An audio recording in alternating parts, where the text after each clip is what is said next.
I'm gonna play a video for you. I want you to help translate this for me. I think you would be the uh, I think you would translate this for me well, hopefully. This is from a they usually call it the white privilege conference. They didn't call it that anymore. They called it something. They call it now. They call it the learning conference or something like that. But I want to play you this clip from it, Who is and I that? want I'm you to help. sorry. Who is they, and what is this conference? This is a conference. This is Yeah, a what this is is it? a Like who's putting on the conference? Like what is it? yeah. I'll play you the. I was gonna play you the clip so you'll know who it is. Oh, okay. So It I'll know yeah who yeah it is just by watching.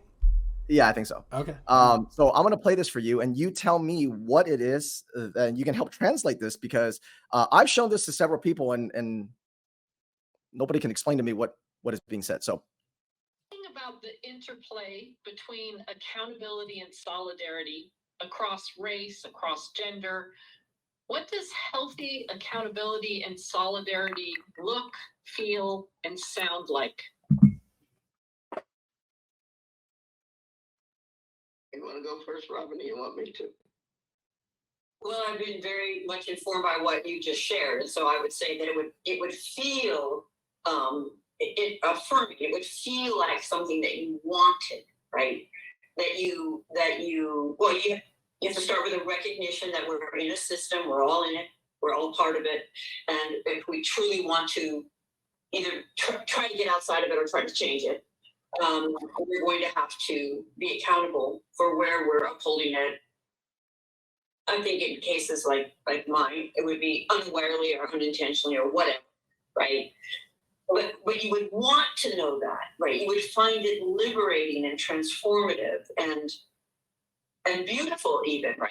And that is something I often say, like, yes, it's hard, but it's also like so transformative and inspiring, and like it puts you at your growth edge like nothing. I mean, to be a white person who chooses to center racial privilege rather than their own form of oppression, I don't know what else could put you on your learning edge, right? Like I've got years of experience thinking deeply about where I've been oppressed, but I do not have years of experience thinking deeply about where I have benefited from somebody else's.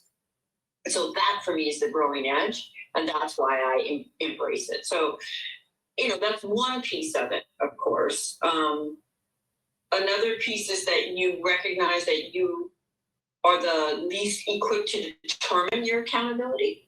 Right? I mean, if we're talking about race, as a white person, I have investments in this that I don't even know that I have, right?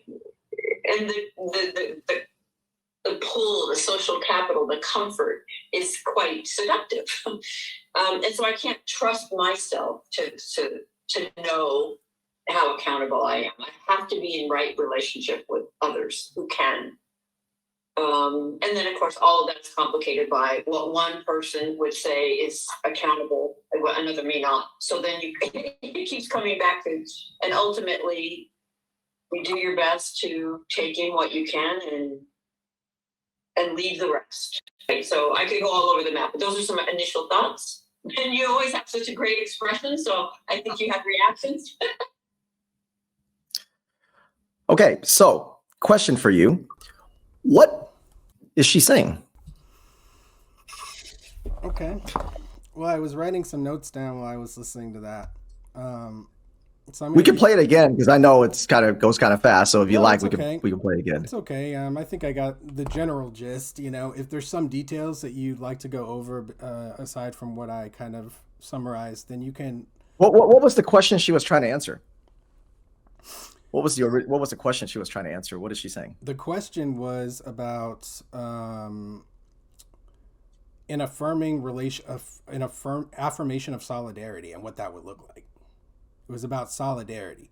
So when people say solidarity, they mean kind of what maybe you might think of or other people who are listening might think of as a recognition of each other's humanity.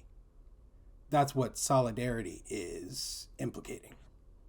A recognition of other people's humanity. Your humanity, other people's humanity being equivalent to that.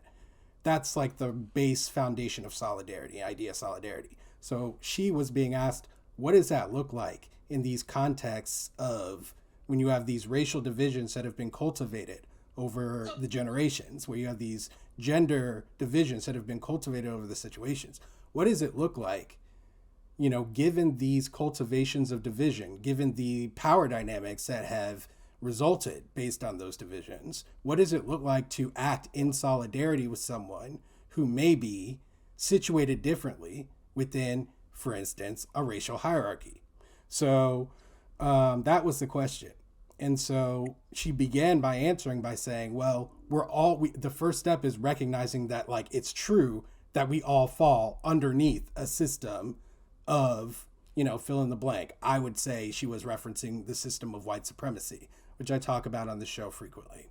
And so, and how it operates and what it means and all the stuff. So feel free to check out my content if you want to look at that. But yeah, she was talking about a system of white supremacy and recognition that you do exist within that system, that you are racialized within that system, beyond the scope of your individual choice or actions or decisions or whatsoever. That's your first step. You have to start with that recognition. If you can't do that, then you're not going to get anywhere in terms of affirming any kind of solidarity, recognizing other people's humanity. It's not really possible. That's what she was getting at first. Then she went into, you have to want to change. So I talk about this in my content as well. You have to make a decision at a certain point. Once you recognize what you're in and you recognize where you're situated, then you have a choice. You could say, I recognize, the dynamics. I see the situation I'm in. I see the situation other people are in. And then you decide what you want to do with that information. It's a personal decision. And a lot of people, when faced with that choice, which can be an extremely difficult choice for anyone, regardless of how you're racialized in the society, it's, people make their choices, right? Like, and they decide whether they want to be actively anti-racist, whether they'd rather just like not really think about it, whether they'd want to not teach their kids about it, whether they want to, all kinds of things. I've talked to people on my show who think all those things. And so, or whether they want to be laser focused on it, right? And whether they want to make sure that, their kids know everything about it, and learn it from a young age. All people have all different kinds of perspectives, but the point is you can't really make a logical and informed choice until you recognize that you're in a system and then bring yourself to that place where you make the choice consciously for the first time. Mm-hmm. Then she goes on to talk about accountability, right? And what does it mean to be accountable? As somebody who's like affirming solidarity within this framework. And so basically she said it would feel like something that you want to do. So like a lot of people, they think about anti-racism or anti-racism activism as something that is painful, because it is. It's extremely difficult. It's extremely painful. It comes at a significant cost. And basically anyone who comes to the choice of what they want to do, given how they're racialized, is going to have come face to face to the idea that that means sacrifice in some way, shape, or form, regardless of how you're racialized. It means that for literally every person who makes a choice to fight against racism, that is like its equivalent. And so she's basically saying, when you are happy to make that sacrifice, when you are feeling that it's what you want to do, that is when you can be sure that you are thinking the right way, because like that you are affirmed in your decision, that it's a true decision that you've made for yourself. When like, even though you may be giving something up, even though you may have knowledge of that, you still want to do it because you understand the benefits of doing it, because it gives you something, and so that is kind of like the framework that she was setting up there. And then she talked about,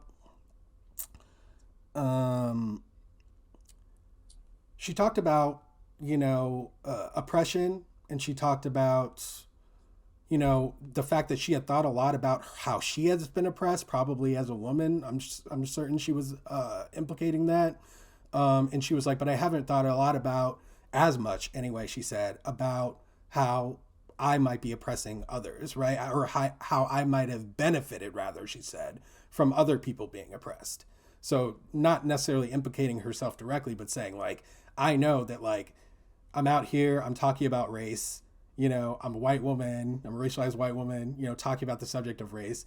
Me out here, making my living doing this stuff, like I'm sure she's aware, and she has talked about it openly before, about how there's a conflict there because she's taking an opportunity from, she knows there are very many capable racialized Black women, probably who have a lot more time and experience and thought thinking about these things as she does, but she's getting all these gigs to speak on it. So there is a conflict of interest there. And I think that's what she was implicating there, is like, there's this, thing we all have to deal with. You have to make your choices, right? And so she's obviously made her choice, right, to decide to continue Sure. doing that work, to put herself out there.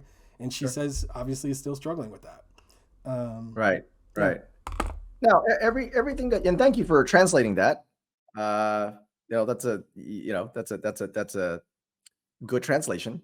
So everything you just said in the last, when you're translating that, do you believe that everything you said in terms of the ideology, the belief system, what you said, you can make the choice, don't make the choice, but you got to do it. It is a reality. You got to accept it. Everything that you just said and everything she said, do you believe that should be in public schools? You think that should be taught to children in public schools through the school culture and through curriculum? I think what should be taught in the schools and school curriculum, I think definitely a history of racial discrimination needs to be taught, and that we should all be taught that we're working to eliminate it. And Why? then why Why? should we be taught that? Because I think that ultimately, and I was literally just listening to a podcast the other day, Other People's Lives, it was called. And there was a guest on that podcast, and the podcast episode was called I Was Raised a Racist. Mm-hmm. And he was taught about how he wasn't directly told that he needed to hate a certain group of people or this or that. He talked about being indoctrinated slowly, fed like little spoonfuls here and there. And he talked about different experiences that he had that kind of trickled into him over time. And that it wasn't until he actually, even though, the widespread narrative is that people go to college and get indoctrinated, it's actually, in my experience, talking to people who end up learning white supremacy and feeling that and acting on that and then coming out of it, they all report that education and college is the thing that brought them out of it. So like, that's what happened to this person as well. He educated himself about other people, he engaged with other people, and he realized a lot of stuff that he had taken in tacitly, Mm-hmm. without anyone consciously instructing him, had been deprogrammed through that experience of like connecting with other human beings. And In your lens, when do you teach Black kids, brown kids, non-white kids success? When do you teach about Clarence Thomas? When do you teach about Thomas Sowell? When do you teach about success? How do you I teach mean, them to brother, look I'm a forward? success coach. I literally have a client later today. I literally teach students about time management. I teach them about, how to study. I teach them about what to do in lecture, outside of lecture. I teach them about how to stay mentally in the game. All these different aspects. All teachers Good. like teach these things. So if you had a coach, you had let's say a 15-year-old boy, 14-year-old boy, maybe didn't come from a great home, maybe didn't have father in the home, or maybe absentee father. And I'm sure you've seen, as a teacher, you've seen that. So if you were to advise a 14-year-old boy, Black boy, okay, black kid, 14-year-olds, and you had to give him three advice. If someone's listening right now is 14 years old, and you had to give him three advice on how to be successful in this country, be financially successful, be healthy, mentally healthy, physically healthy, and by the time he's 25, 30, what would that look like? What would be the three advice you would give this young boy? How could a young Black boy at 14 years old plan his life so that he's successful in this country? Yeah. So like, I would never like advise someone on those terms, Huh? because there's no guarantee that you're even going to be alive tomorrow. Anyone, forget about young Okay, Black boys. that's okay. That's true. I mean, what you said is technically true. I mean, I could leave. I I, mean, I could it's not shake just your hand right technically now and true, walk it and get like killed, right? literally is true. So like, But that is true. But that obviously, I'm pretty sure that you're going to be around tomorrow and I'll be around tomorrow. No guarantees, but let's so 14-year-old boy, you're successful. Three things that a young 14-year-old boy can start thinking about so he can be successful. Young Black 14-year-old boy. Three things. yeah, I mean, Probably the same thing that we tell any other 14-year-old boy, in terms of like, Sure. I would try to have them focus on, doing well in school and getting good grades and learning good habits. I try to make sure that they were doing some kind of activity that they chose themselves and that they value. I think that that is something that's very important for a 14-year-old in general. And Sure. then I'd try to have them engage in service activities that are related to the way that they imagine their own future. Okay, so those are some the three things that I would suggest to them. Those are kind of ideas, but what can they do? I mean, the school thing is a do. That's probably something you can do because you can actually get good grades, right? Well, you can But do the other, exactly what I said, right? You can imagine your future, spend some conscious time and effort imagining your future. A lot of 14-year-olds don't do that. They don't even think to do it. sure, So, like, right, I would encourage them to do that. I literally, the client I have, I walked him through a process like that. And it's very okay, useful for people to, develop goals for themselves and to direct right. their own future, which is So what a now lot this want. 14-year-old, 21-year-old. Now he's 21. Now the advice is very different because he's now a man, right? He's not 14 anymore. He has some autonomy, right? 14, you still obviously probably you can't drive and things like that. So now he's 21. Now he's about to enter the workforce, right? He's about to at least somewhere. Maybe he doesn't go to college, right? Maybe he does, but he's about to enter a workforce. So what are the three things you can tell a 21-year-old black man? What's the three things that you would say, hey, if I could give him this three pieces of advice, this would set him, this would put him on the right path for the next 9, 10 years into Well, his well, see, this is 30s. this is my point, right? Like, between that 14-year-old up to the 21-year-old, right? That's 7 years of happenings. So, like, I don't know, that's a totally different human. That's a totally different, like, even the way that you listed this hypothetical person, right? You're like, oh, they're doing this, they're doing that, they're doing this.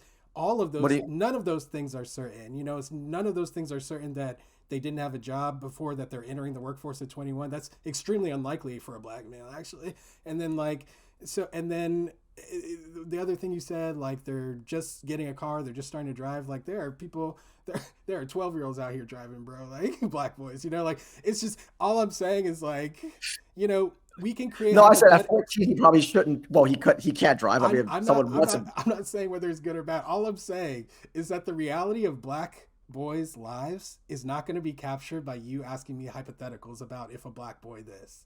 That you're kind of There's no making my hypothetical. hang There's on, hang exist. on. There's backwards existing. What do you But mean? That's not listen, hypothetical. brother. You cannot capture people's life experience through statistics. As a mathematics teacher, I am just going to explain to you that, like, you cannot use statistics to capture people's life experiences. It doesn't make any sense. You can't.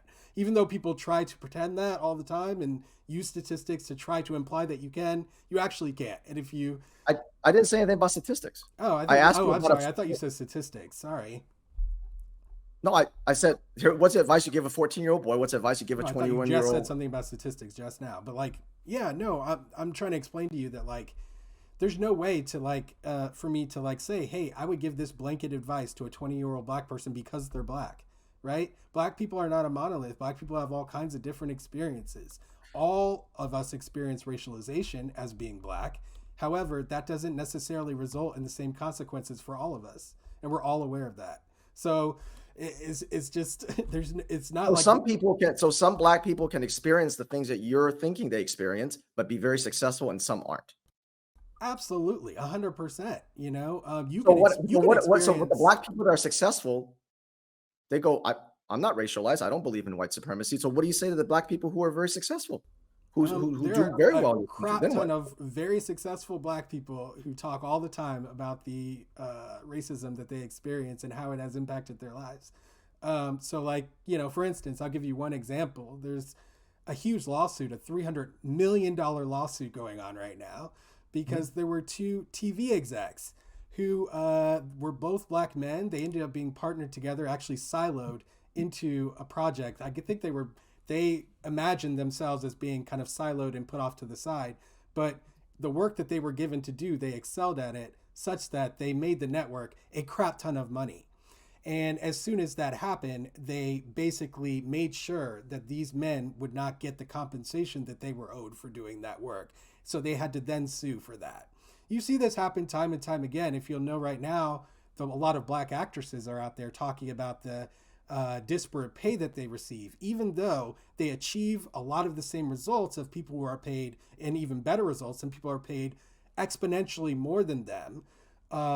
They start at the negotiation table. I think Taraji P. Henson said, no matter how many ceilings that I break, no matter how many things that I achieve, I always start back as if I never did what I just did at the bottom every time I go to negotiate. And that's not everyone's experience. So, like, the people who are doing well, even though she's a multimillionaire, yeah, they're still experiencing it.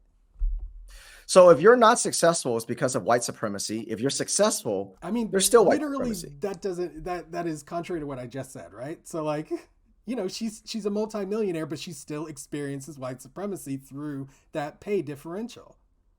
So then what you're saying then is that white people can never experience any kind of discrimination. It has to be only black people. That's the No, hierarchy. white supremacy hurts white people just as much as it does anyone else. And so, like, Okay. yeah. So I mean, no, I wouldn't say How that. does it hurt white people?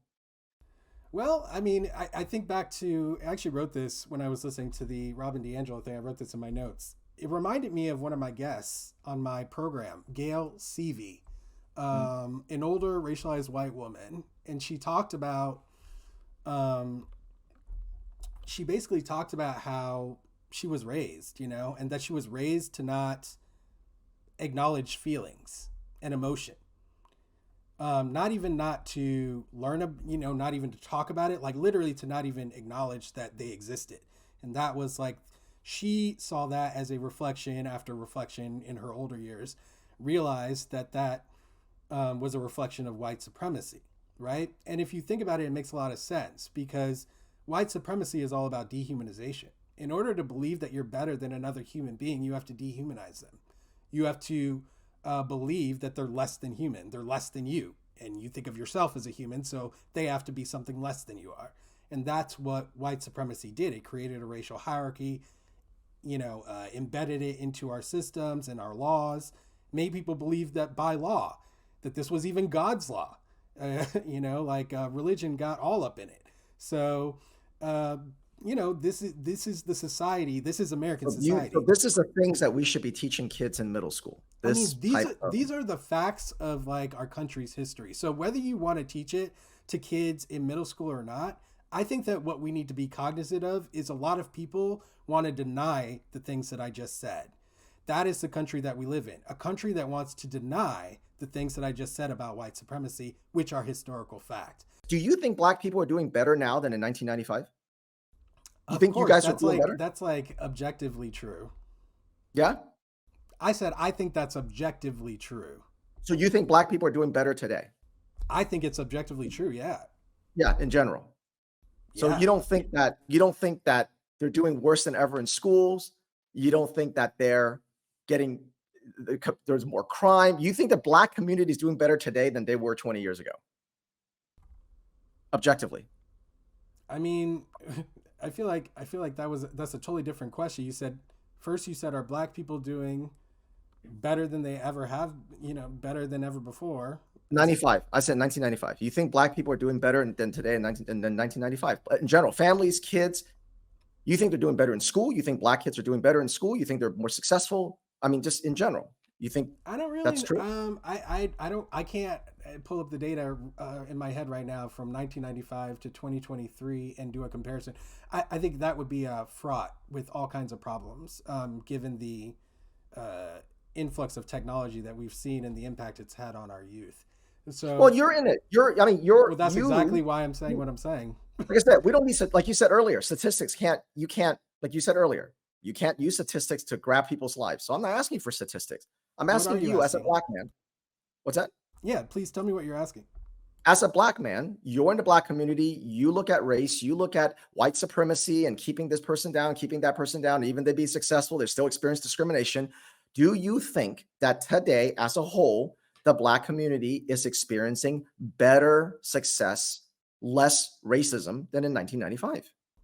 Okay, so better success and less racism are two separate questions. I don't know why you keep trying to slam them together, but those are Okay, less completely racism separate. than 1995. Let's start with that question, and then the second question: do you think that they're feeling more? They have more success in terms of their families are doing better, families are staying together, kids are doing better in school. That's the second question. First question is: do you believe that there's less that the Black community in general, people in general, in your community, your people, that they're experiencing less racism than they were in 1995? No, I don't believe that. About the same? Worse? I have no idea, but like, What do you mean you have no idea? This is your I can tell you, like, if I can tell you, oh, you know what? You're doing better or worse. I can give you I'm just asking you from your own personal. You're in this all the time. You look at everything through race and through the lens of that. So do you feel that your friends and your family and your niece and nephews and your whatever, right? Maybe you probably didn't have kids in 1995. I don't know. But do you believe that your community in general, people that you talk to are have experiencing less racism than they were in 1995? So first of all, I don't look at everything through a racial lens. That's the first thing. The second thing is, um, Do to you answer think your there's less white question. supremacy than in 1995? How's that? There you go. Say it again. Do you think there's less white supremacy today than there were in 1995? Less racism, less white supremacy, keeping people down and than in 1995. Do you feel like it's less? You feel like it's more? You feel like it's about the same? Yeah, I literally would never even ask myself such a question or try to answer it. So like that's why I'm not going to answer, because like Why? ultimately I like to Then stick how, I like to but then stick how do you know what you're doing is working then? If you can't measure, if you don't have a KPI of this movement of what you're doing. Okay. So you're pushing, you're like, we got to change. We got to change. But people got to be, D'Angelo, right? You translated what she said. Okay. I appreciated that. We got to understand and we got to acknowledge and we got to have accountability and we got to, solidarity and we got to make the decision. So you want to do this. Okay. That's your job. That's what you do. Your whole channel's about this. So what's your KPI? How do you know what you're doing is working if you cannot answer that question? Well, I mean, listen, I don't have to answer your question in order to know what I'm doing is working. If your question is how do I know, I can answer that, brother. You keep asking Okay. questions as if I don't have answers. I want you to Okay. ask me questions as if I actually do have an answer. I will answer any question that you ask, okay? So you don't have to like pretend I won't answer. I'm always going to answer. All right? So Oh, okay. let me Well, I go just ahead and asked you the answer. question. So I'm do about you to answer it believe now. So why? I'm about to answer it now. I'm saying. So Okay. my answer to your question about how do I know what I'm doing is working is because literally I get feedback from people all the time. The same way you were saying, oh, we get people calling in all the time, right? That's how you know. So of course, I get people telling me all the time as well. Hey, I saw this conversation and this is what it meant to me. This is what it did for me. Hey, I was encouraged to talk to my racialized black boss because of something I saw on your show. And then now we're closer than ever. We have a much better professional relationship. I understand him so much more, and I know I learned so much more about this than I ever knew.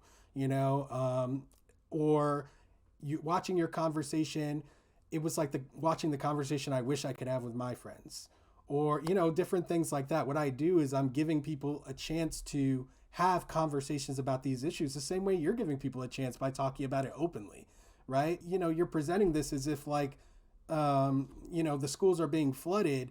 There's laws in most states now against teaching uh, about race in schools. So Yeah, like, because it's a violation of the Constitution. okay, well That's why. that's your subjective opinion, okay? But like, No, it's the ultimate, First Amendment. You cannot force people to believe in something that's basically like a no, religion. nobody's being forced to believe anything. So like, I mean, that's Absolutely, it is. That lady's teaching the kids. Where's the kids going to go? Where's the white kids in her she class going to didn't go? she didn't say anything about forcing anyone to believe anything at all. So she Well, a literally teacher didn't. teaching 11-year-old, it's the power. Now you talk about power dynamics, and then you guys love talking about power dynamics. Power dynamics. There is no greater power dynamics than a teacher and a student. But she The literally student didn't literally has talk the power. about teaching them, like making them believe anything. She said she wanted to expose them to racial stories of racial discrimination. If you think that And there's a that's a problem with belief being system. exposed to stories of racial discrimination, I got news for you, brother. Kids get discriminated against racially and they're aware of that. And so they talk to each other about it anyway. If you think you can protect a child from hearing from another child about their own lived racial experience where they're discriminated But against, I it's think that's presented one insane. way, my man. In schools with these teachers, they're presenting one way. They don't present the other side. They don't talk about What Black other Lives side? Matter burning down cities. They don't talk about the negative side of this anti-racism. They're only presenting one way. It's oppress, oppressor. What do They you don't think? What talk do you about, think is the negative side of anti-racism? oh, I think all of it's negative. So Because there's because okay. I'll explain this to you. I'll explain it to you why I think it's negative.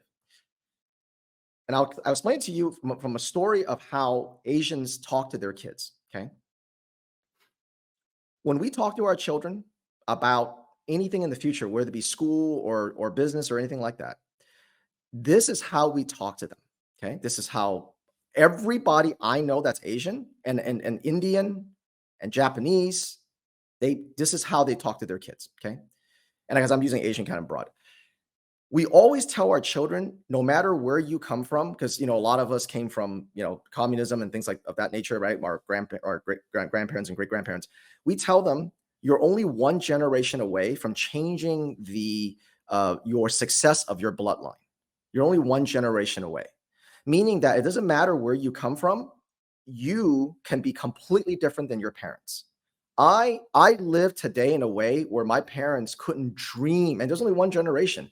My kids will live in a way where my parents will think that we're billionaires. Not that we are, and we're not going to be, but to where my parents come from in two generations, it, to them it's just la la land. It's because they instilled in myself and my siblings that you're only one generation away from success. So that every time we run into problems, be it racism, be it not even racism, we just make a mistake or we just don't do well. There's a lot of reasons why you don't do well in life. Okay. And instead of them explaining things like, well, there's a hierarchy, or explaining the way these teachers are explaining, okay, or the way you're thinking, like, okay, this is how this country's structured, they simply say, hey, you're only one generation away. If you don't get this, then you work harder. The next time you try, you don't get that, you work harder and you keep pushing. Now, does that mean that every time we fail, it's our fault? No, of course not. Right? There's going to be people have it, nothing ever is equal. Nothing ever is balanced. Maybe I go get a job and someone else takes my place, not because I'm less qualified, but because they're friends with the manager or they're a cousin. And so you've got those kind of things, right? But in general, because we teach our children that mindset over the course of our lifetime, this is why you see such great success in the Asian community. Not because they don't experience any kind of problems or issues or unfairness, it's because we teach them to look forward. So, back to your question. You said, what's my problem with the anti racist movement? My problem is that the anti racist movement and the critical race theory ideology, every time a Black or brown child doesn't succeed, instead of teaching them to look one generation forward, you teach them to look three generations back. Now, academically, you and I can have this conversation all day long. You're a gentleman. I like talking to you. But when you put that on children through the course of their lifetime, if that's how they think about their life, they will be unsuccessful. They might be a good activist. They might make changes in laws if they really want to dedicate their life to that. But by and large, they're going to end up pretty unsuccessful, bitter, angry. And I don't believe, and that's my big problem with putting that on children, because it doesn't set them up for a life of peace and success. It sets them up for a life of activism and anger. I really appreciate you sharing that perspective with me. So thank you. Um, Sure. all right. So let's start with my problem with the premise, which is that your underlying belief that your success was predicated on a mindset that your parents instilled in you. Right. Right. Because But you also everybody's said, parents. okay, but you also said that there are all kinds of reasons that people Right. don't find success. Sure. Right away. Right. Well, right away or ever as well. Like, I don't believe that. I you think don't think there's all I think kinds of anybody, reasons people don't ever find success?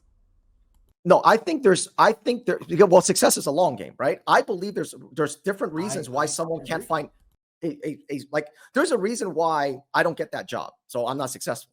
But there's no reason why I'm not going to get good jobs through the course of my lifetime. There's no reason. What do you mean there's That's no on you. reason? What do you mean there's no reason? Okay, so let's bring it down. So let's say that my 25-year-old son, okay, he's Asian, and your 20, let's say 25-year-old son, both our sons go apply for a job. Neither of our sons get it. Now you can help add to this, but if someone doesn't get a job, to me, there's probably three reasons. Okay, and again, you might add a fourth if you like, but or you can disagree with one of the three. So I'm going to tell you. The first reason is, okay, so let's say my son and your son goes interview and it's a white guy interview, a white hiring manager, director, whoever, right? He's applying for whatever, pick a company, doesn't matter. So white guy, white interviewer. They don't get the job. First reason, racism, right? White supremacy, racism, first reason. Second reason, my son was not the most qualified person, or he didn't interview well. As you know, you could be qualified, but you don't interview well, and then you don't get it. Someone else interviews better, right? So I put those in the second reason. You're not as qualified or you didn't interview as well. The third reason is that sometimes corporations or companies, they open the rec up, but they already kind of have a person in mind because there was a referral, maybe the colleague of that hiring manager. He says, hey, listen, I know this position's open, but I worked with this guy. I worked with Will. He's great. You know what you're getting. I worked with Will. He's great. He's on time. He works hard. He's a great team player. And then the hiring manager goes, yeah, you know what? But we still have to open the rec, interview a few people. Unless we got someone that's just going to blow them out of the water, I'll give them an interview, but so there's a lot of that networking, right? Networking and things like that. There's nothing wrong with that. To me, those are mostly the three reasons why you don't get a job. Okay. All right. Do you have another reason? I mean, is there another reason, do you think, or? Well, I just want to ask you one thing about your framework there. Like, Okay. don't you think there's some intersection between racism and interviewing and racism and nepotism? Well, nepotism, like, I'm going to give my sister's brother this job, right? Is that what you're talking about? Right, which I think would fall in line with your reasoning of like, let's open this up because this person will do the best job. Honestly, like, it's exactly the same thing for Right. we're opening this up for cousin Vinny or whatever. Yeah, and I So think there's probably some laws against that too, right? Even though we know that yeah, happens, right? nobody I enforces mean, those but it laws. happens, right? It So happens. And look, I know I've lost out on jobs when I'm more qualified because of that, and I probably gotten jobs because I knew somebody because I made a good yeah, I relationship. think That's most so people that, get their jobs through networking. I think that it's like the vast majority of people get their jobs because they know someone or they get a referral. Like it's maybe to not get a referral. I mean, you need referrals, or you just interview. I mean, I guess it depends on where you are in your life, right? In the beginning of your career, you don't know anybody, right? So you just have to apply with the masses like everybody else, right? and a lot of And then people struggle heavily to get a job at the beginning of their career they because do. like We all most do. We all people do. are getting Absolutely. their job through networks. Sure. So then, like I said, is there such a thing as racism and in the interview process? And that's why I said that first, the racism, because you got the white Right, guy but you interviewing. you you did it like a list, like one, two, three. But my point is like, just because you may think that the interview didn't go well. So I'll give you an example, right? So Okay. when I was in law school, my first year of law school, I applied for the City Bar Fellowship. This is a rare fellowship that if you're awarded it, and it's specifically for people from underprivileged backgrounds or disadvantaged backgrounds. So there were like, 66 applications. There were black people, Asian people, there were white people, there were, people of different sexualities and genders and et cetera, right? So this was not limited to one narrow group. So they narrowed down the 66 through a paper application in which you had to put together all types of documents and all kinds of other things and do a legal analysis and write it out. They narrowed that down to like 25 people after that. I was one of the 25. Then we had to interview with a panel of 6 professors from the school. All of us did that interview. And then they narrowed it down to a final 5. I was one of the final 5. Now, if I were to receive this fellowship, I would have been granted tens of thousands of dollars for a 3-month working period, which would have been vastly more than any money that I had made at one time in my entire life and would have been life changing money for me. And I was the only one of the 5 who didn't get it. Now, when I went into and did the interview, I noticed that one of the interviewers, an older white woman,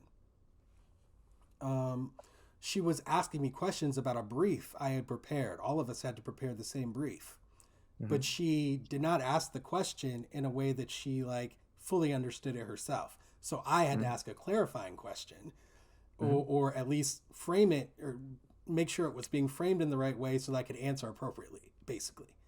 And I warned all the rest of the people, I was the second person to go, that happened in case, so that they would be ready to, respond based on her questioning. Now, I was the only one who didn't get it. So my immediate response was to think, oh, it was because I did that, or, I thought of, various other things that may have happened.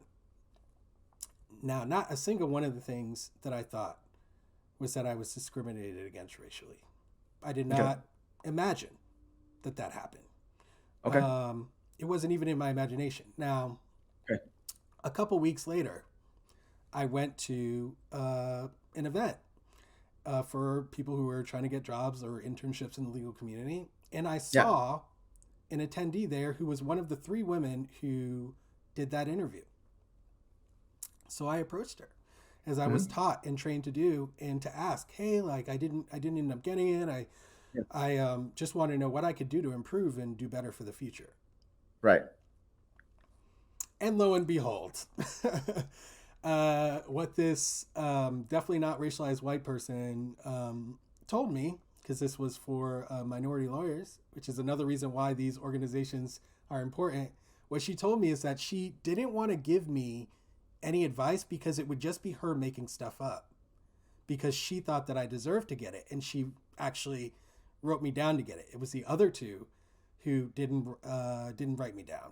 So the racialized white women chose not to choose me. She chose to choose me. And she also told me that she didn't even agree with the things that they were saying. So she didn't even want to tell me what they were, because she didn't want to poison what I was doing, that I just needed to try again. That was tens of thousands of dollars I lost, be life-changing money, and a direction my life would have taken a completely different turn because of something like that.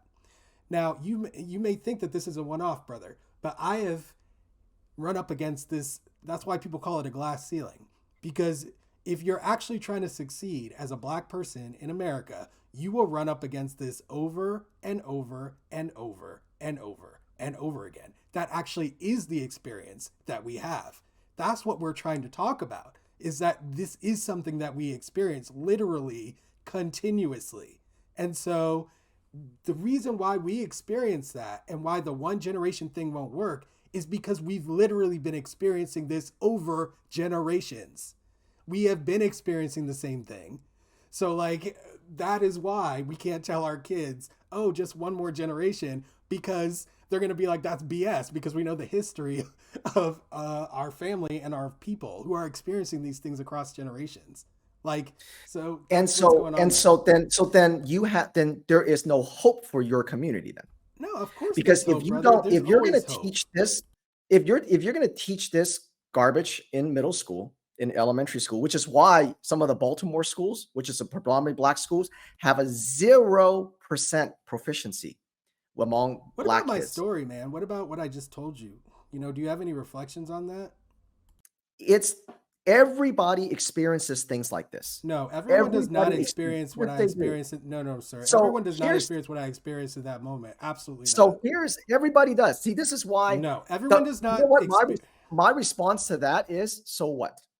Move on. Okay, that's fine. You can say so what to that. That's a perfect response, okay? But your response cannot be that everyone experiences it, because that's not true, okay? So at least if you're going to say that it doesn't matter that I experienced it and other people don't, that's your choice. That's your belief that you can have, all right?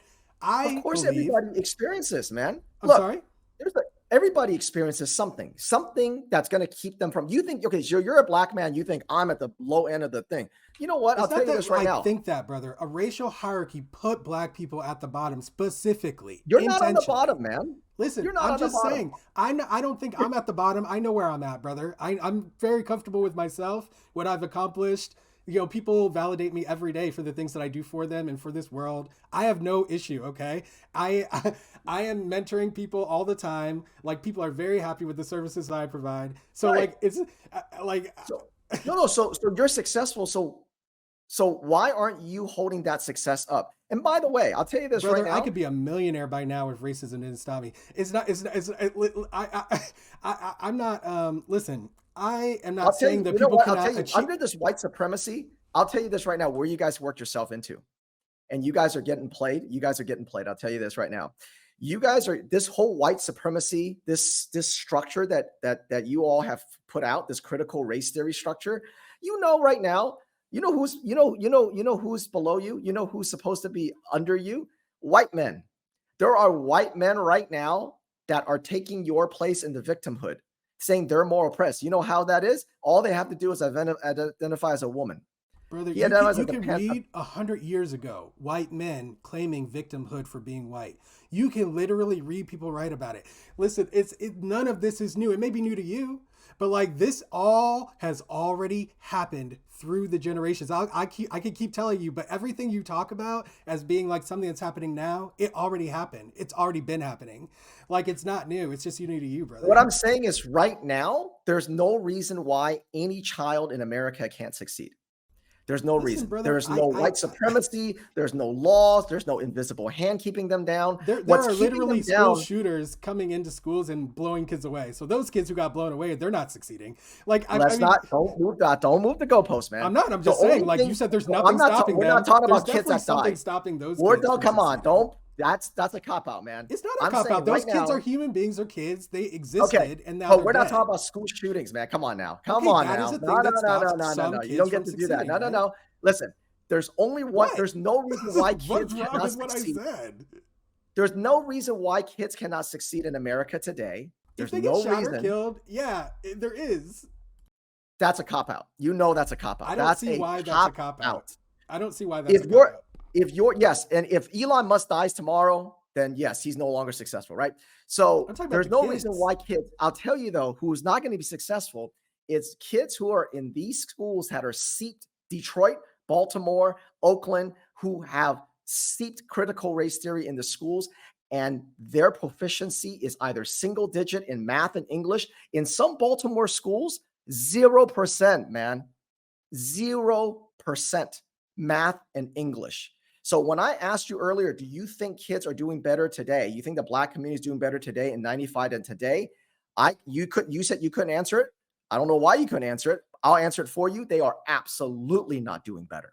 Absolutely, objectively, subjectively, black kids are not doing better. And today, for the last 10 years, this critical race theory through social emotional learning and culture responsive teaching, all this teaching about oppression has been in schools more and more in the last 10 years, especially the last 7, because social emotional learning came in about 2011. Baltimore has 0%. Chicago, this is insane. Your kids are not doing better. So my question to you that's pushing the people like you that are pushing this, why do you continue to push this in schools when you see your kids doing worse and worse and worse? You're not moving the needle the right direction, but you let people like piece of shit Robin DiAngelo and Ibram Kendi keep pointing a finger at you guys and telling you you need stuff like this. But your kids, your 0% or 9% or 11% proficiency in English and math, there's no hope for these kids. There's no glass ceiling. There's nothing. They can't do anything. How is that okay, man? How are you guys okay with that? Baltimore just released their thing in 2021, 2020. 0%, man, in some schools. Proficiency in English and math. How's that all right? All right. Well, I don't think that Baltimore and Chicago represent black people. Black people are like 35 million people. So I think that you should be careful of saying that it's objectively true that black students are doing better by using the worst metrics of black people. People might think that you're trying to equate the worst of black people with all black people. And that's extremely problematic because that's not. But it's mostly, but they're mostly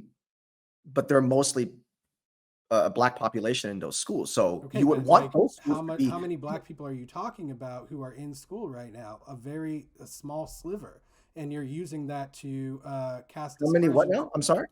A small sliver of black people are in these locations, and you are using that to say that black students are failing.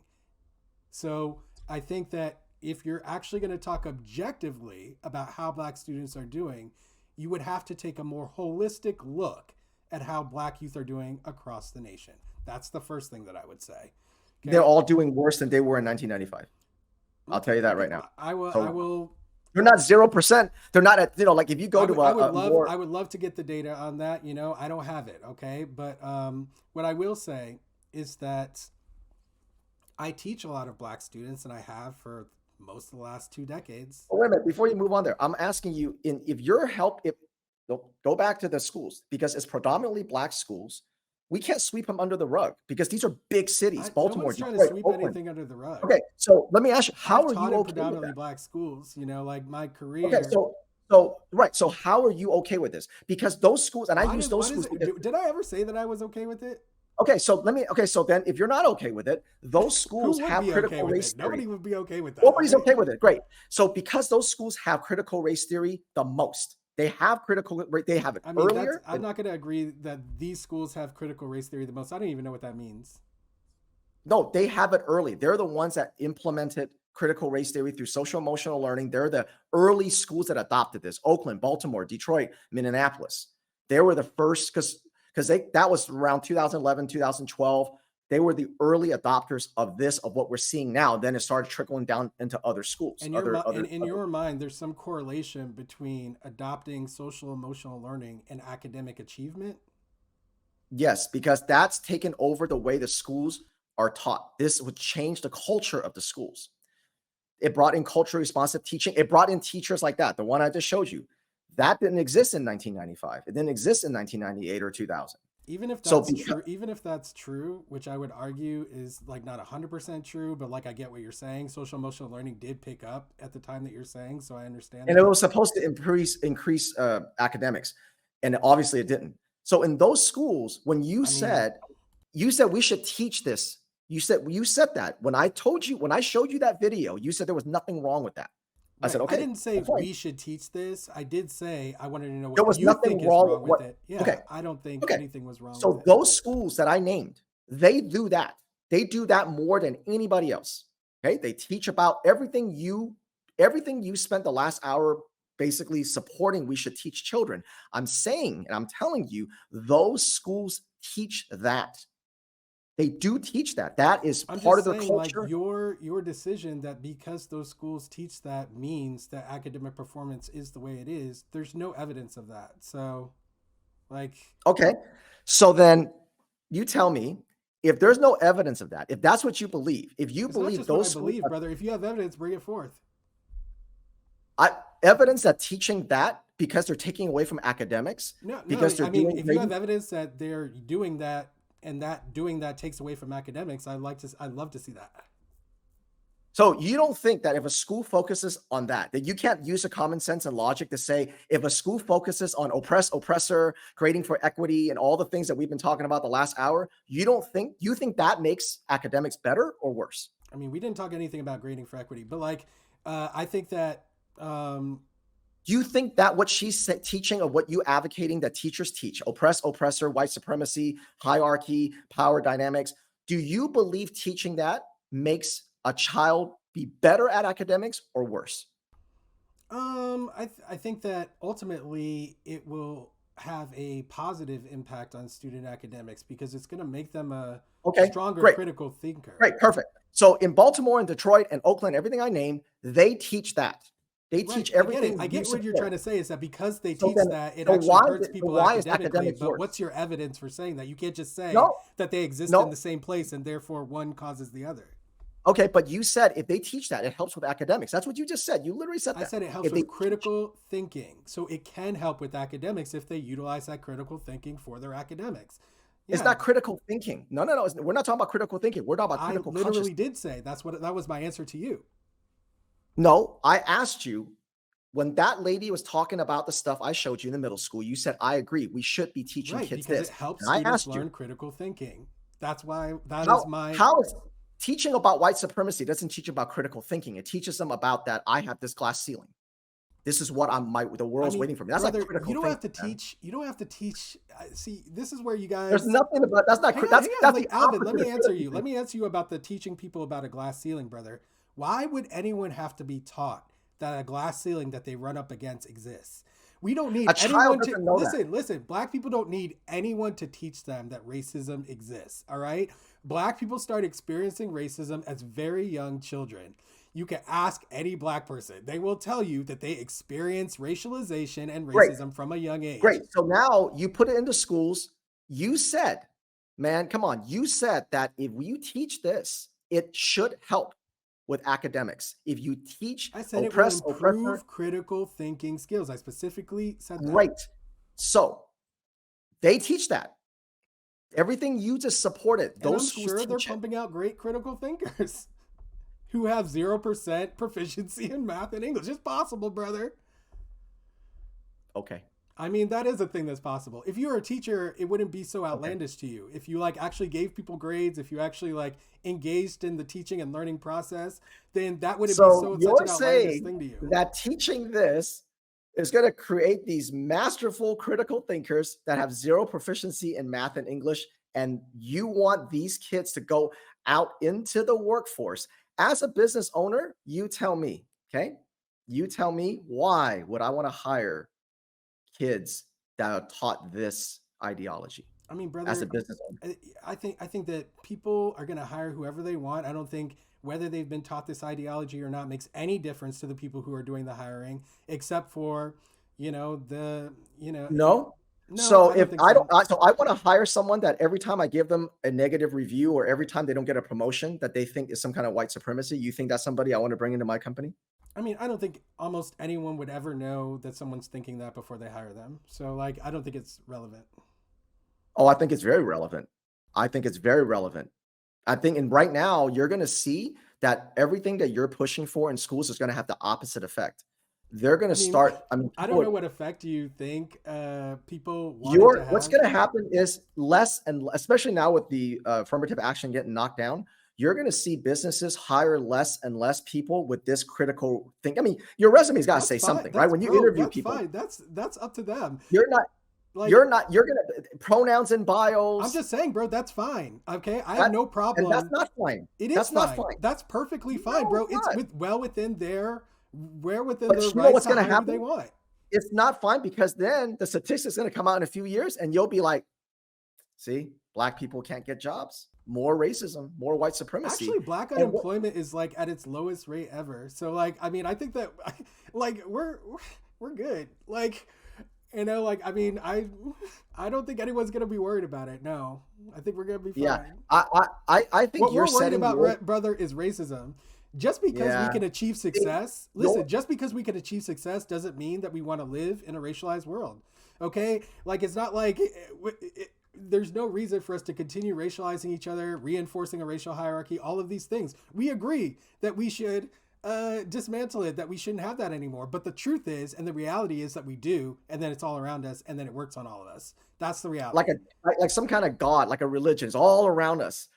I See, mean, this is a you religion. can watch my content if you want to hear people talk about This is their experiences and how they experience it in that way. So why people say it that way. You can say it's like a religion if you want, okay? But like really, there's no reasonable way to talk about it, something so all encompassing without sounding like somebody And who's you talking about wonder, you religion. think about it. Think about what you just talked about. What you and I are grown men, so we can talk about this all day long. But when you put this on children, when you put this on children, what you're doing is that you're destroying their hope. Any child that spends 7 hours a day for I 12 just feel years like you in don't this, really know what children are thinking, to be honest. I speak to children all the time. I have for like 2 and you have you decades. seen the mental health decline in the last I'm 10 just years of saying, I kids? don't think you know what children are thinking. I think that you So constantly are putting yourself in the place of a child who and what they might be thinking, and that you're ill-equipped to do so. That's what no, it looks like. well, we see children's mental health decline in the Yeah, but last you're 10 years. just assuming that the decline is based on somehow critical race theory, which is insane. Because if you actually like talk to children, what you'll realize is that most of them are suffering from extreme neglect from their parents. or abuse from their parents, that a lot of them are experiencing extreme isolation and lack of socialization due to the increase of technology and the siloing that's happening in our country in general, residentially and just community wide. Like, I The mean, there's reason all kinds why of things that are children are suffering, influencing. social media, yes, social media is a big, absolutely, 100, and that's just why we always tell parents, get your kids off social media. There's really no reason why children should have social media, and you and I can agree on that point. There's no reason why a teenager or a preteen should have any access to social media, TikTok, TikTok, Snapchat, things like that. That's true. 100% agree. There's no value in social media. It drives the wrong imagery, body imagery, all that stuff. Terrible, right? But in schools, with the trans ideology, with this critical race theory, that's why children are angry and confused. There's no hope. Everything that you said today I don't think about that's what why we talked children about, are angry and confused. I think if you went to a school and you asked who's angry and confused, and like some children raise their hands and you ask them why, not a single one of them would say what you said. And I because don't. they I don't think you can understand, literally go anywhere in the country and that would be true. So, like, because ultimately, you need to because they're prove. living Hang on, in it. hang on. Ultimately, you need to prove that that's what children are thinking. If you can't do that, then you're just literally making it up. You're making up that, hey, children are thinking this. Children are being affected this way. If you can't show me that, and if I, the And you can't professional show who's me, working with and you these can't show me children, today, you can't show me today that white supremacy exists for anybody. absolutely, I can, brother. I do it all the No, you time. I do cannot. it. Well, watch my content and then decide. Okay, like my It's content, we talk all it's about. all stories and bullshit, man. It's all bullshit. Today, Why? Because nobody, why are my because, stories and I'll tell bullshit? you this right now, nobody cares anymore, man. That's fine if you don't Nobody care. cares You anymore. caring has nothing to do with whether my stories are bullshit or not. I don't expect people to always care about what I care about or what I think about. I'm You not know that what? You know what entitled. you said about earlier about D'Angelo people going, I accept this and I got to recognize this. No one's recognizing shit because Tons of there's been people are, too much brother, and you can accommodations even for Black listen to some folks. of them There's talk been about it too on my much channel. accommodation for intersectionality. Listen, That's what people are done but I with. mean, you just make these pronouncements, but like I have counter examples to them. So like ultimately, you just have to like look and see whether it changes your perspective or not. Okay, if you're just gonna hold steadfast to your position without even investigating my counter examples, then it just means that you're really the Because religious your zealot, examples brother. always leads your everything that you say leads to no hope. Yeah, No you hope. keep saying that, but meanwhile, the first time you said it, I said, actually, I'm very hopeful, and you didn't follow up on that. But like, I talk about my hopefulness on my program all the time. At the same time, I'm talking about white supremacy. Your hope is, but here's your hope. Your hope is that other people change. That's the problem. No, actually, my you don't know what my hope is because I didn't get a chance to I talk do know about what it. your hope is. Your No, hope is that white people recognize their own bias and their white supremacy and their participation in it. That's brother, your hope. can I actually vocalize my own hopes and maybe then you can deal with what's real and not what you're just making up? Because I know what my hopes are because I'm right here. All right. So What is your hope? What thank is your you. There hope you go. for There we change go. So for my Black hopes, people? brother, my Okay. hopes is so that people are able to make the choice that D'Angelo mentioned. Okay, because that choice has been. There you go. Okay, so I must stop you right there. People have to change. See, that's what I'm saying. Let me Your actually hope. explain first, and then you can decide whether you No, think I'm saying it people. has, Hang on, let me it explain. Then you can requires decide people to whether I'm saying change. people need to change or not. I am not saying that. Okay? If you would allow me to explain, I am not saying that people need to change. I literally am not saying that at all. And you will realize that when I am done. Okay. So, can I finish? Okay. Okay. All right. So, what I was saying is that she was talking about allowing people to make a choice. A choice literally implies that they could choose to stay the same. That's a perfectly acceptable choice. And I'd be happy if someone made the choice in that way. Okay. So, I'm not asking Okay. anyone to change. What I am saying is that I want people to make an informed choice about their environment based on knowledge of the racial toxicity in their environment as it actually exists and their place in it. And then they can make a choice whether they want to do something about it or not. Maybe the answer will be, I'm going to do the same thing I did. I'm still going to teach my kids, that in one generation it's going to be, you can change everything. I'm still going to teach my kids that, to achieve at the highest levels no matter what, to ignore if they experience racism and just look forward and just continue on. I'm still going to choose to do that. If you choose that after having full knowledge and understanding of your racial environment, I'm perfectly fine with that, okay? But most people are not ever making such a conscious choice because they do not have the knowledge of what race and racism is and how it operates. That is not something that most people understand because we don't teach it. We have never taught it in this country. And so a lot of people have a false, illusory idea of what race and racism is and how it works. And that is what people make their decisions based on. I want to change that through education and giving people an opportunity to hear and experience the cognitive dissonance that come from when actual reality interjects into someone's illusory beliefs. And then I just want people to make a choice, an informed choice. That's all I've ever wanted. And if your informed choice is to continue doing the exact same thing you were doing before, that's fine. I could care less about whether people choose what I want them to choose. I don't care what people choose. I have never cared. Okay? What I care about is allowing people to have the choice in the first place. A choice has been robbed from people and they don't even realize it. I'm just trying to get them to realize that and then decide, consciously. That's it. Sure. And I can understand that. And thank you for saying that. But I think that teaching kids that choice is the wrong thing to do, because Should rob them of that choice is what you're saying.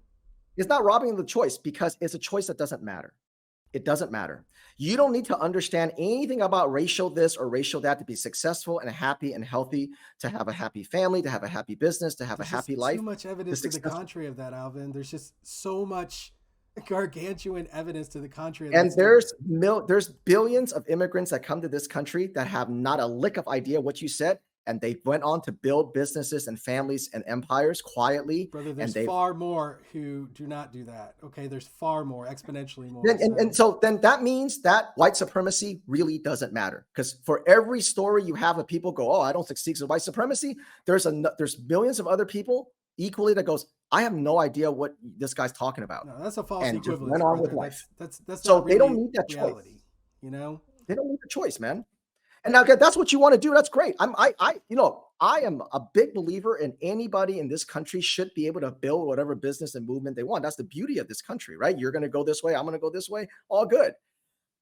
My problem is going to a government tax-paying school and doing the shit that Robin DiAngelo and doing the shit that this lady's doing in schools, because then you're setting kids up for what you see in Baltimore, 0% proficiency. And that's no life. That's no life. That is destroying their life. That is destroying their future. That's destroying their hope. And that's just not only that wrong, that's just cruel. One thing that I noticed in this conversation, Alvin, is that you talk about what's destroying people's lives, but I mentioned to you that I've been teaching for 20 years. I've been teaching Black people, immigrants to the country. I even worked at a school for a whole year that with people who have only been in the country for a year or less. It was a special chartered school. I've worked in all kinds of different environments, and I've actually taught these youth and talked to them about their problems and their experiences. But you don't seem to if I'm telling you that it doesn't vibe with what you're saying, that doesn't seem to have any meaning for you. So what does have meaning for you in terms of deciding what the reality is in terms of these students' thinking and their outcomes and their experiences? Because it's obviously not my experience with them and hearing from them that matters. So what is it? Well, it's two things. It's number one, it's your academic achievement. Academic achievement it's gone lower and lower in the last 20 years, and it's coincided with us teaching more of everything that we've been talking about. So for you, if there were a higher data showing higher academic achievement, then for you, that would mean that, that is more valuable to you than me hearing directly from students about what their problems are. Absolutely, because when you teach them that there's always going to be problems, they're going to give you problems, and that's the thing right now. Isn't now that in kind social of learning, an assumption, right? That's what they're doing, though. That's what we do. Just creating that's what problems? we do. Huh? So we know this is what my organization does. We know social emotional learning inside and outside. We know exactly what it does. We know what cultural responsive teaching does. We know exactly how it gets into the classroom. We've seen the surveys. I can show you pages and pages of. I went on your website, brother. So I looked at everything that you have there. To be honest, it's chock full of inaccuracies about social emotional learning, about culturally responsive learning. It's you literally linked a YouTube video of a woman talking about culturally responsive learning, and then she didn't actually describe culturally responsive learning. She described something else and tried to make it seem like a boogeyman. So like there's stuff like that out there, you just got to be careful about what sources, you're drawing from. Cultural response. We know exactly what cultural responsive teaching is. We know right the source. We know the authors to Well, go to the the source. person you That's linked who was describing it did not discuss it correctly. So that's what I'm saying on your website. So you're linking people to something that says it's about culturally responsive teaching that is not about culturally responsive teaching. And it's about absolutely it is. I know exactly what that video is. Anything like in math or anything like that, that's how cultural responsive teaching is, through the lens of some kind of intersectionality. That's what cultural responsive teaching is. But I think that how it works, right, is like not what that woman was describing. Like it's not like you stop the class and you have a discussion about, oh, well, it says mom and dad here. Well, how many of you, or like how many of you have been here or done this or that? That's not what culturally responsive teaching is. It never was. And like, so that's point. What teachers, we know teachers. I'm telling you, that's exactly what it is. That is a caricature of culturally responsive teaching. It's not, and the reason why that is something that people kind of grab hold on, and that why that resonates with people, because that's what they imagine culturally responsive teaching to be. But in reality, we are professionals with actual professional researched, pedagogical skills that we utilize to come up with these programs. They're not come up from Ibram X. Kendi or Robin DiAngelo. That's not how this happens. And so like ultimately, culturally responsive teaching is about a universal principle of learning that we already know exists in any context, which is that when students are able to make a direct connection to a problem by putting themselves in it, then it allows them more connection to the actual content material and able to understand it better. And so culturally responsive teaching would not happen inside the classroom. It would happen outside when you are considering the problem itself. And instead of writing mom and dad do this, you might write his parent or their parents do this, right? So that way people who have two moms or two dads will then be able to imagine themselves instead of being like, well, I don't have a mom and dad. It's the same. So however it gets into the classroom, that's how it's a cultural responsive competencies. That's how it's taught. Castle has 5 competencies through social emotional learning, and each of those competencies delivered through cultural responsive teaching using intersectionality.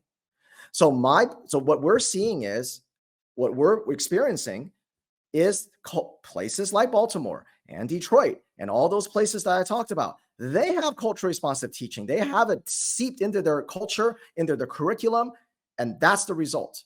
Listen, I would love any evidence that shows the direct connection between social emotional learning being adopted and the results that they're experiencing right now. If you have that evidence, I would love to see it. I would definitely want to see it. The evidence is the last 10 years since social emotional learning has gotten, at the very least, it certainly hasn't helped at all. And now taxpayers, social emotional learning is a near $3 billion industry. So let's say I agree with you. Let's say, and I don't, but let's say I agree with you that social emotional learning did not cause the drop in mental health and in academics. Let's say I agree with you. Then you have to agree with me that it certainly isn't helping. Yeah, because if it was helping, of course I would agree that it's not improving academic outcomes for students. Then it should be out of the schools. Should be out of the schools. Because if I agree with you that it didn't cause the drop, and you agree with me that it's obviously not improving, that's objectively true. It hasn't improved anything. In fact, it's gone down. So even if I agree with you that social emotional learning did not cause that, which it does because it's bringing in all the culture change and it's bringing all the transgender ideology, the critical race theory, and it's robbing kids of that time of academics and focus only on feelings and activism, things like ethnic studies. Even if I put that aside and I agree with you that, hey, there's no correlation, it doesn't mean that it's causing that drop. Maybe it's something else. We should at least get social emotional learning and these feelings at all costs and this therapy, this idea that school counselors, you're flooding the billions of dollars for school counselors. At the very least, we should be getting social emotional learning out of schools, because you're spending millions of taxpayer dollars on something that doesn't help, it doesn't harm, it's nothing. It's a black hole, and we could be spending that, and you can be using that money on something much more efficient for kids. If it doesn't help and it doesn't hurt, that's a big, colossal waste of money. Okay, I mean, if you want to think that educational policy should be wholly dictated by the results the schools report, it's an extremely fraught a way of making education policy decisions because of all kinds of reasons. It's an extremely sloppy way to decide educational policy. It's and like so I mean, we could talk about education policy. To me, it's a completely different conversation because I know what's going on in terms of policy, education policy, in terms of budgets, because I was the president of a state conference wide organization that represents all higher ed faculty in my state. So I learned, and then there was a merger with the K2 through 12 schools. So I learned a lot about K through 12 as well. So if we're going to talk about education policy and what dictate education policy, I think that's a completely different discussion, to be honest. But I definitely don't think that we should be If you can't measure education if policy you by can't saying, measure kids if you can't measure kids coming out being illiterate, like basically a high school graduate knowing as much as a 5-year-old, if you can look bro, at that, most of the country is illiterate. Like is functionally illiterate. and Like, you know, and that's what I'm saying is that is true. that's You been got true for a college long kids coming time. out, So like, I mean, but it's not hasn't gotten better. right. So it hasn't gotten it better. has gotten better actually from the past, but Oh, like, it hasn't. from a What are long you time talking ago. about? I mean, people reading was a rare thing, and it's been increasing over the generations. But like, like all I'm saying is that, I just think you have to be careful about drawing these wide conclusions about stuff. I feel like it's a dangerous thing to do. I think that if we're gonna try to draw large scale conclusions, then it has to be backed by very significant and detailed evidence. And that evidence can be qualitative, like a lot of what's on your website, or quantitative, like the studies that or the figures that you're quoting.